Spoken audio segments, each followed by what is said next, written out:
नमस्कार बच्चों, मैथा डिजिटल क्लास में आपका स्वागत है।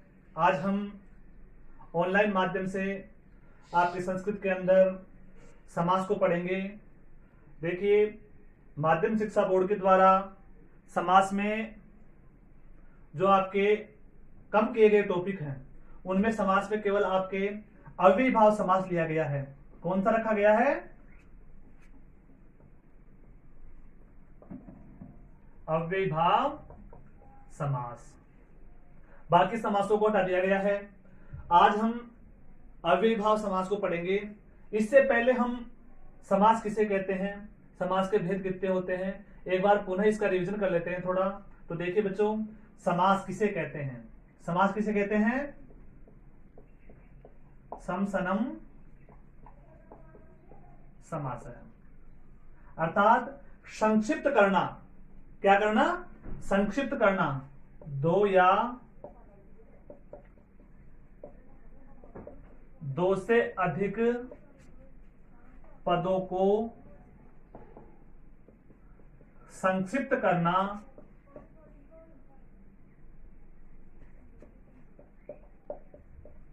समास होता है। अब देखिए, संधि में आपके अधिक ये क्या थे? दो वर्ण होते थे, लेकिन यहां पे क्या है? दो पद हैं। दो से अधिक भी हो सकते हैं पद, लेकिन कम से कम दो पद होना आवश्यक है। तो जो पद होंगे उनको छोटा जब करेंगे, संक्षिप्त करेंगे हम, तो वह क्या कहलाएगा? समास कहलाएगा। क्या कहलाएगा? समास कहलाएगा। यथा जैसे आप कह ले सकते हैं हरौ इति, अधिहरि, विष्णु पश्चात,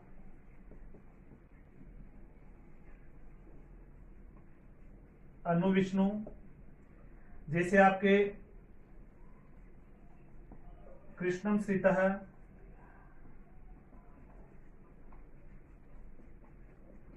कृष्ण श्रितः। जैसे आपके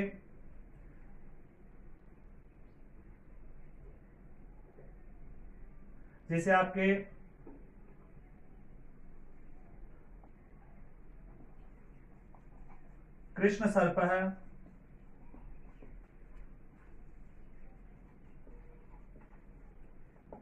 जैसे पीतांबर है, पीतम,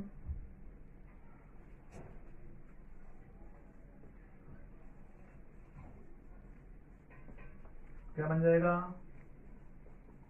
पीतांबर है। जैसे आपके और उदाहरण, जैसे सर्पात बीत है, सर्प बीत है। जैसे आपके अन्य उदाहरण है रामश्च कृष्णश्च, राम कृष्ण। क्या बन जाएगा? राम कृष्ण। जैसे आपके और उदाहरण है, जैसे दशम आननम यस्य च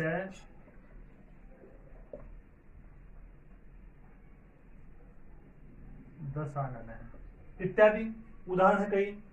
तो यहां पे देखिए, दो पद हैं अलग अलग, इनको मिला करके छोटा करके, क्योंकि अगर जैसे देखेंगे हम कि समास जब होता है तो समास विग्रह होता है। एक तो होता है लौकिक विग्रह और एक होता है अलौकिक विग्रह। लौकिक विग्रह, अलौकिक विग्रह। लौकिक विग्रह ये हो गया। अलौकिक विग्रह में क्या होगा कि आपके इसके साथ में विभक्ति भी आएगी। जैसे आपके कृष्णम स्थित है, अम है, यहाँ पे विभक्ति प्रथमा विभक्ति है, यहाँ पे कृष्ण सर्प है, यहाँ पे सु और प्रथमा विभक्ति है दोनों में।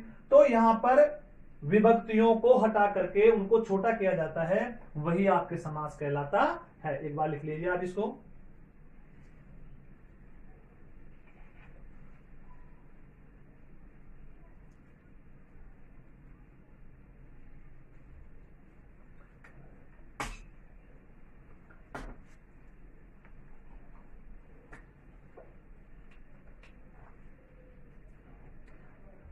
अब आगे देखिए आप समास के भेद क्या आएंगे?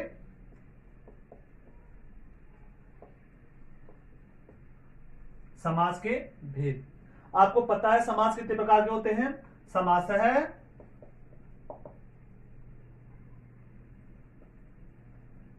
पंचधा। पंचधा का मतलब 5। समास कितने प्रकार के हो गए? 5 प्रकार के हो गए। लिख लो एक बार नाम इनके। पहला है केवल समास, दूसरा है अव्ययीभाव समास, तीसरा है तत्पुरुष समास, चौथा है आपके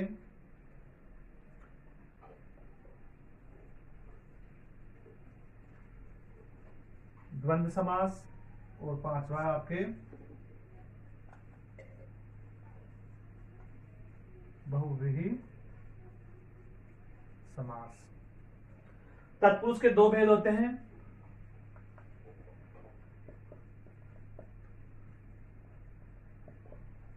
समास, और दूसरा द्विगु समास। लिख लो एक बार इसको।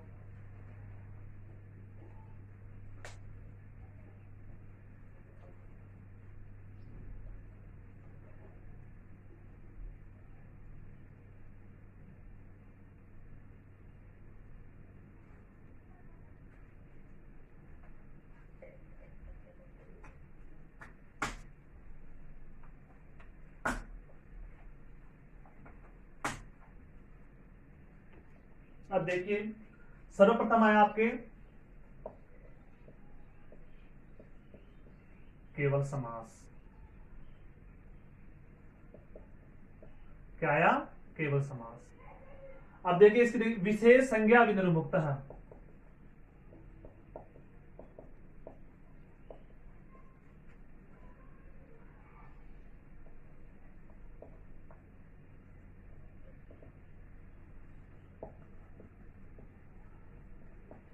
केवल समास है, अर्थात विशेष संज्ञा से रहित।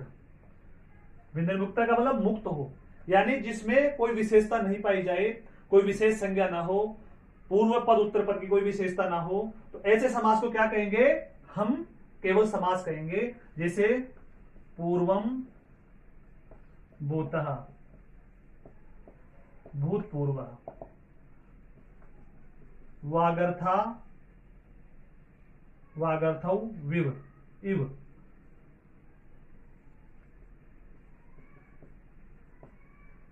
वागर्था विव। यानी ये जो समास है उसमें कोई विशेषता नहीं पाई जाती है, केवल ये समास पंचधा होते हैं। तो पांचवा जो समास है उसको बताने के लिए समास लिया गया है। देख लो इसको।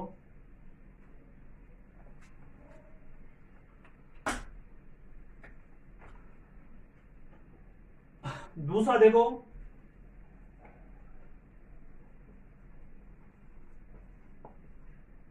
अव्ययीभाव समास।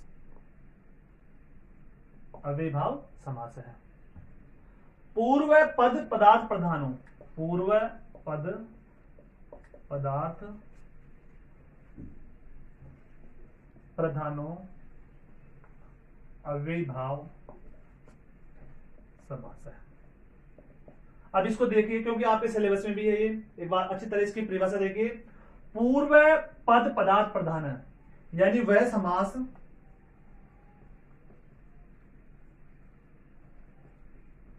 जिसमें पूर्व पद प्रधान हो। पूर्व पद क्या हो? प्रधान हो। साथ में पूर्व वाला पद क्या हो?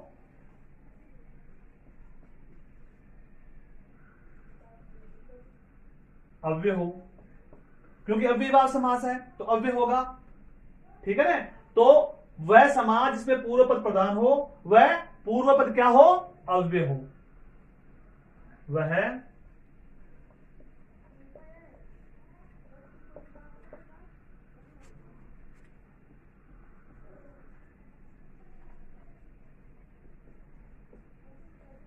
अव्ययीभाव समास कहलाता है। अब देखिए, अव्ययी भाव समास में क्या हुआ, पूर्व पद क्या हो, प्रधान हो, और क्या हो, अव्यय हो। तो आपको पता है अव्यय किसे कहते हैं, न वेति इति अव्ययम। मैंने बताया था आपको 9th क्लास में कि न वेति इति अव्ययम, यानी जिसका व्यय नहीं हो, जिसके टुकड़े नहीं हो, जो विभक्ति पुरुष वचनों में समान रूप से चले, वो क्या कहलाता है, अव्यय कहलाता है। ठीक है। और साथ में क्या है कि इस समास के अंदर जब समास बन जाता है, पूर्व में अव्यय लग जाता है, तो पूरा जो समासिक पद होता है वह क्या होता है, अव्यय होता है। यह ध्यान रखना है आपको।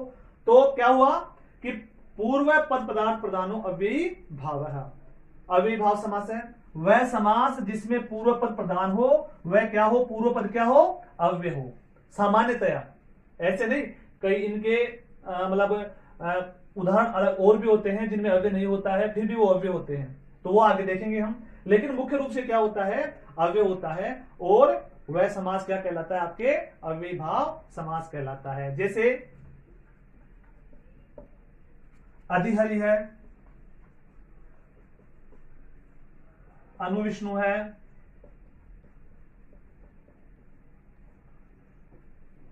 जैसे आपके उपकृष्णम है, जैसे उपकृष्णम के अलावा आपके सहहरि है इत्यादि। तो ये आपके क्या है, इनके उदाहरण है, लिख लो आप इसको एक बार। इसको विशेष रूप से ध्यान में रखना है वृत्ति, क्योंकि आपके सिलेबस में केवल यही समास है, बाकी समासों को अभी हटाया गया है।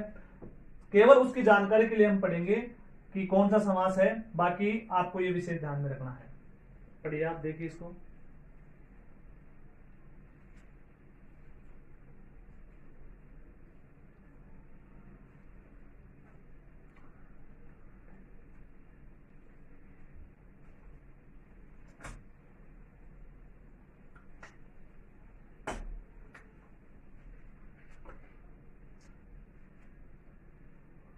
तीसरा आपके तत्पुरुष। तत्पुरुष समास में क्या होता है, उत्तर पद पदार्थ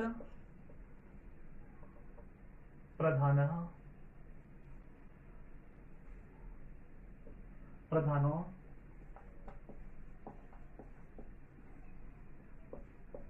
तत्पुरुष समास है। यानी अव्ययी भाव में क्या था, पूर्व पद प्रधान था, इसमें कौन सा पद प्रधान है, उत्तर पद है। जैसे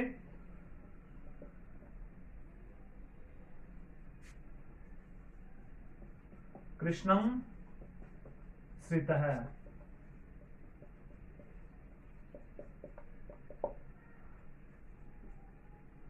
संकुला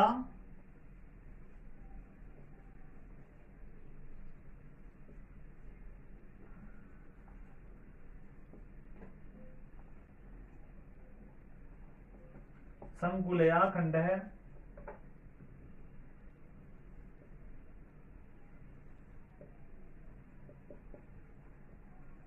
संकुला खंड है, भूतेभ्यो बलि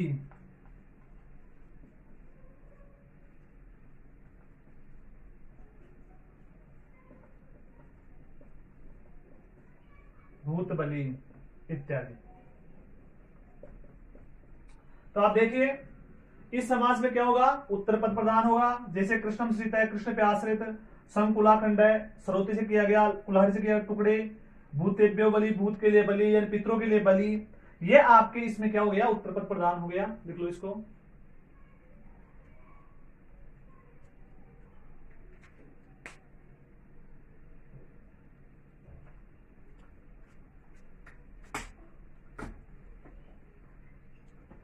अब आप देखिए इसका एक उदाहरण मैंने बताया था, इसके भेद हैं।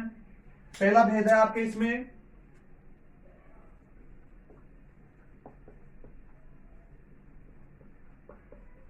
कर्मधारय समास। अब कर्मधारय समास क्या होगा कि विशेषण और विशेष्य में जो समास होगा वह कर्मधारय होगा, उपमान उपमेय में जो समास होगा कर्मधारय होगा। तो कर्मधारय में क्या होता है कि दोनों जो पद होते हैं उसमें समान विभक्ति होती है, मुख्य रूप से वह कर्मधारय समास है, अर्थात दोनों पदों में समान विभक्ति होने पर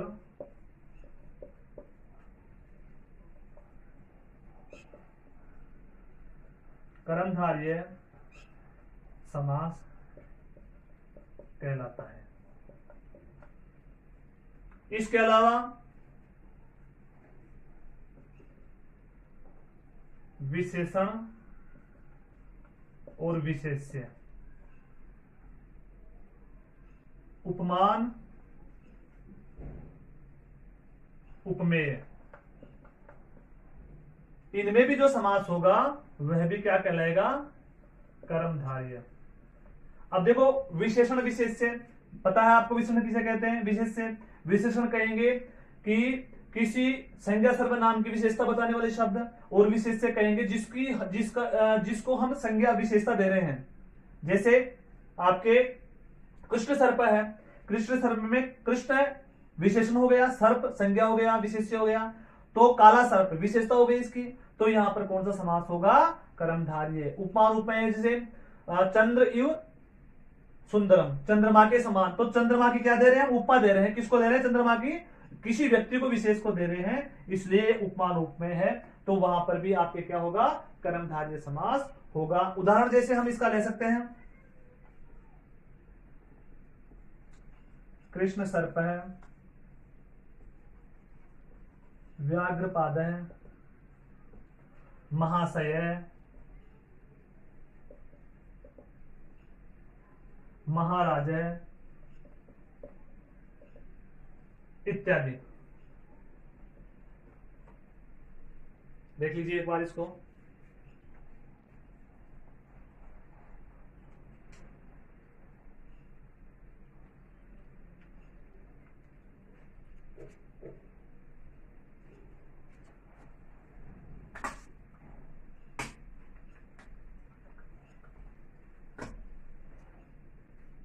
अब देखिए इसका दूसरा उदाहरण है, इसका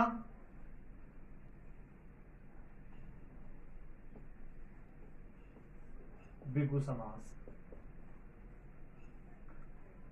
द्विगु समास की वृत्ति होगी आपके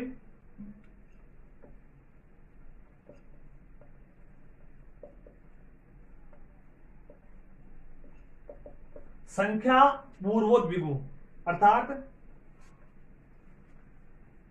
वह समास जिसमें पूर्व पद संख्यावाची व उत्तर पद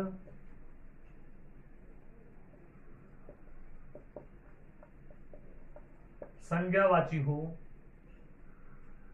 वह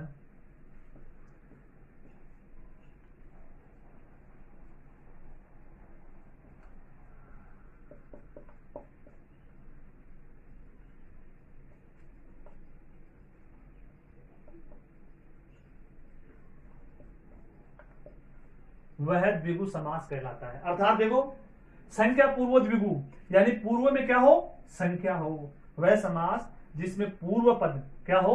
संख्यावाची हो, और उत्तर पद क्या हो? संज्ञावाची। जैसे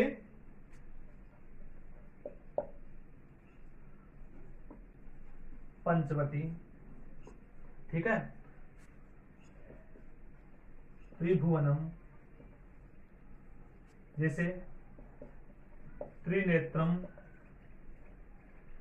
जैसे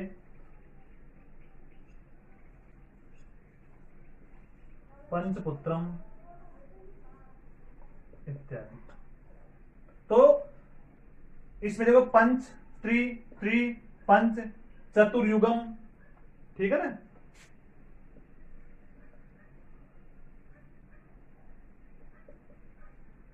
चतुर्युगम, चार युग। तो इस प्रकार से पहला जो पद है उसमें कौन सा क्या हो गया? संख्या, और द्वितीय पद है, उत्तर पद है, वह हो गया संख्या वाची जो है। इस प्रकार से ये आपके समास होगा। इसमें लिख लो इसको।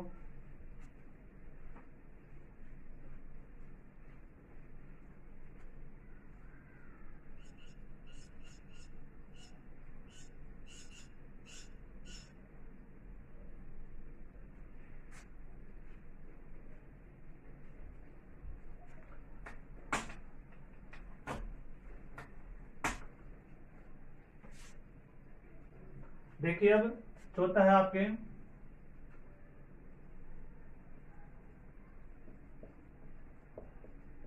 द्वंद्व समास।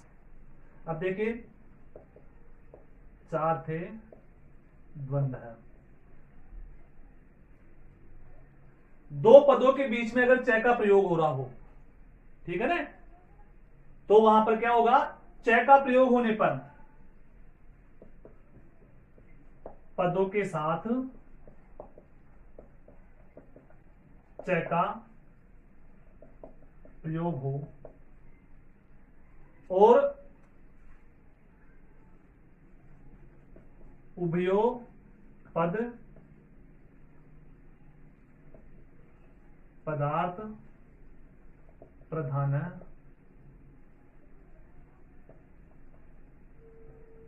द्वंद्व समास है। उभयो, उभयो यानी दोनों, अर्थात दोनों पद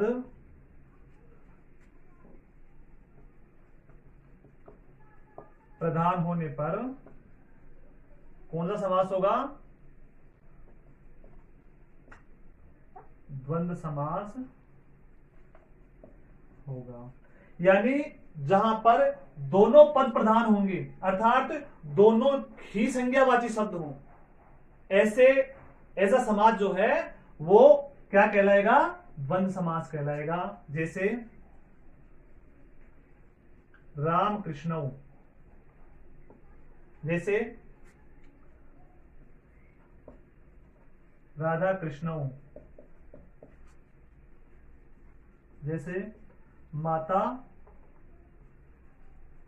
पितरऊ, जैसे राम लक्ष्मण भरता।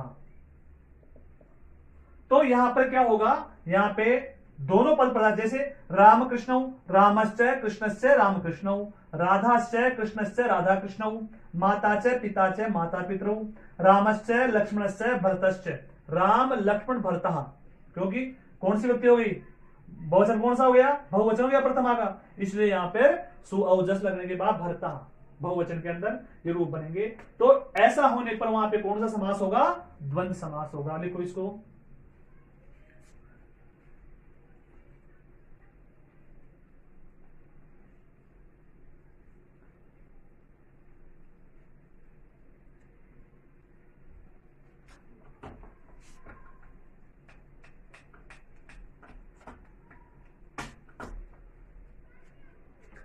अब देखिए पांचवा है आपके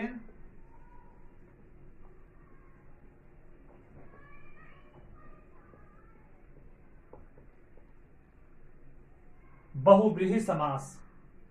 बहुव्रीहि अन्य पद पदार्थ प्रधानों बहुव्रीहि समास है। अब यहां पे देखिए अन्य पद, यहां पे अव्ययभाव में क्या था, पूर्व पद था, तत्पुरुष में क्या था, उत्तर पद था, द्वंद्व में क्या था, दोनों पद थे, ठीक है ना। केवल समास में क्या था, विशेष संज्ञा विनिर्मुक्त, अर्थात विशेष संज्ञा नहीं थी। बहुव्रीहि समास में दोनों पद प्रधान, यानी सॉरी अन्य पद प्रधान, तो देखो वह समास जिसमें अन्य पद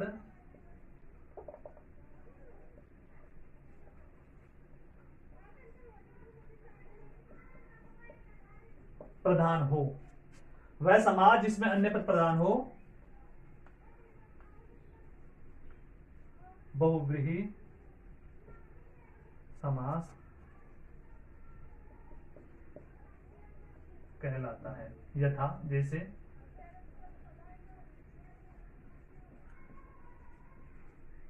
दशानन है, दशानन हो गया, जैसे द्विमूर्धि हो गया,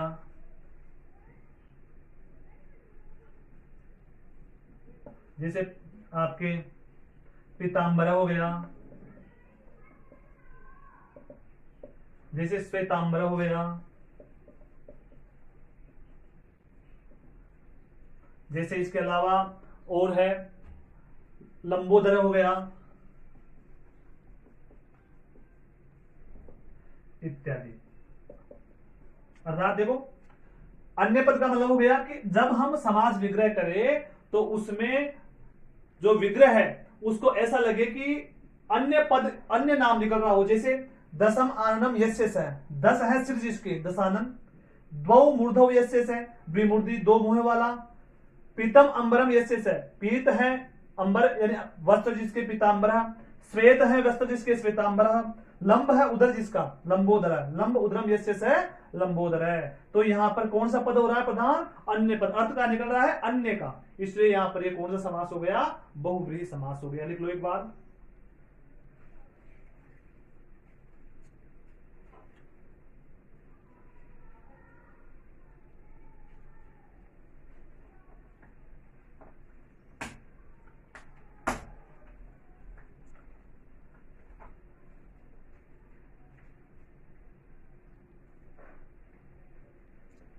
अब देखिए बच्चों, हमारे सिलेबस के अंदर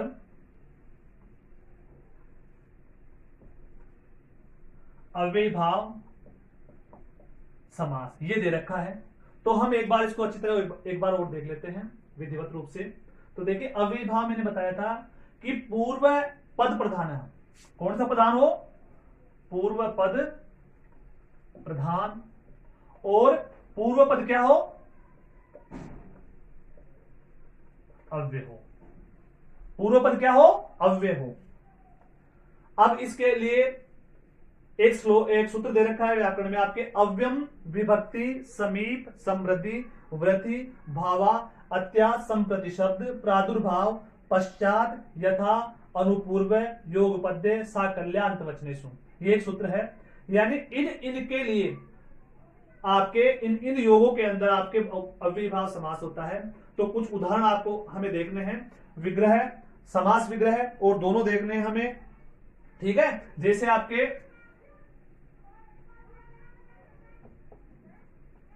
हरौ इति, अधिहरि, ठीक है। इसके साथ में विष्णु पश्चात अनु विष्णु,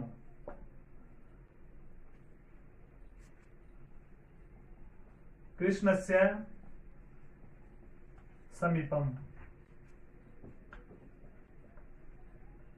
उपकृष्णम, ठीक है ना। इसके अलावा और उदाहरण आपके, लिखो इसको।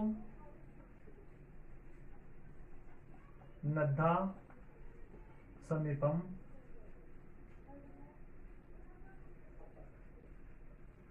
उपनद्धम, लिखो।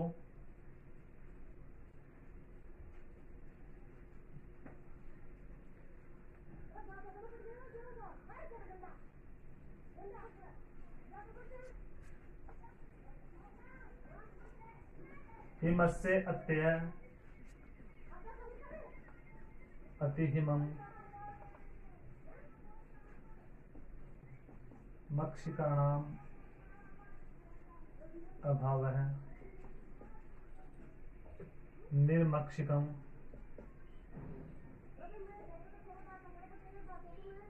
निर्मक्षिकम। जैसे आपके और लिखो, लिख लो इसको और दिखाते हैं।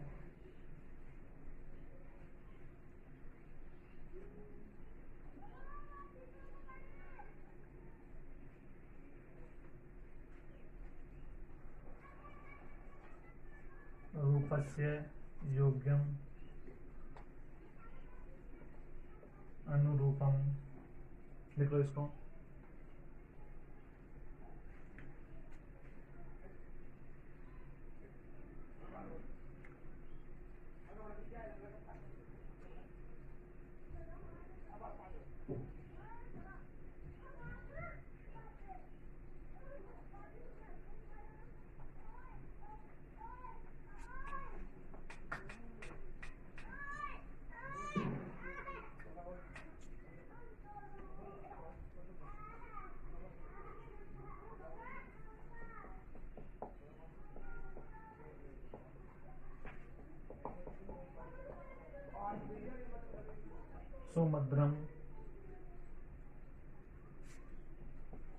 अस्य योग्यम अनुरूपम। ठीक है ना, देखो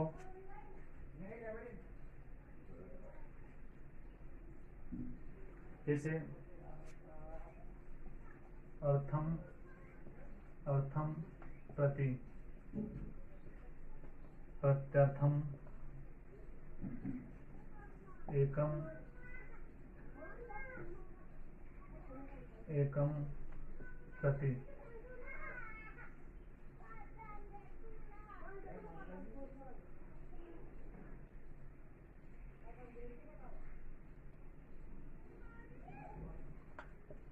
एक अर्थम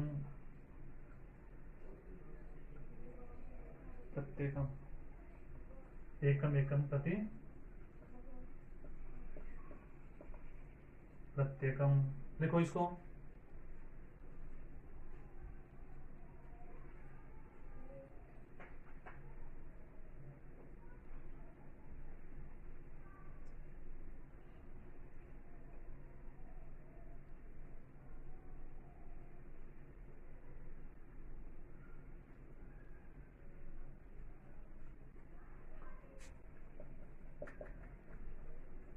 यह आपके उदाहरण है अव्ययीभाव समास के।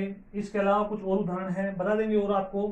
तो आपको इनको ध्यान में रखना है, पढ़ना है, समझना है, और थोड़ा वर्क दे रहा हूं मैं आपको, उसको